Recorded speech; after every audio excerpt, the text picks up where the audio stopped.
This maximum support bill hasn't passed as legislation yet. Now, let's say it passes in like piecemeal, bit by bit by bit. What's the most important aspect of this legislation that you would like to see go first, if you had to prioritize? I think there are two components that are, of course, immediately impactful if implemented right away.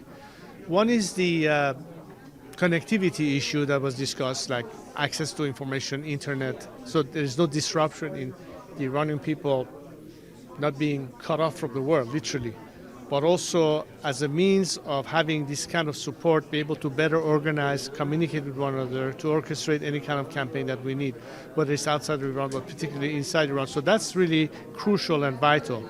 And I don't see why that could be delayed, because it's not just about Iran. If you look at the fight against all totalitarian system, the number one demand was information. And it's also important for journalists, because they're also in the same boat as fellow Iranians, to communicate and be able to report the news. So that's very important. And then number two, again, is the issue of when you are faced with dire economic situation. The Iranian people are literally starving. And on top of it, if they were to commit to the kind of labor strikes that are needed to paralyze the system, which is the ultimate way to force the regime to collapse, it cannot be without some kind of a sustenance or some kind of compensation. That's why it's critical to make sure that we can come up with the means to creatively sustain and fund those campaigns, and of course strengthening civil society. So I think these are the two most important components. As I was saying before, like 40 years ago when I was starting things, there was no internet, there was no X or Instagram or Telegram or what have you.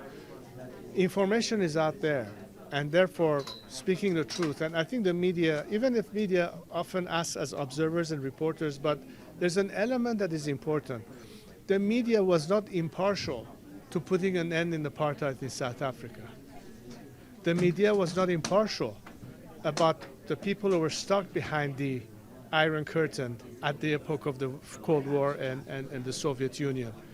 In fact, I remember in my youth reading articles in some medias that will argue the case for, if you will, the dissidents or pro-democracy advocates.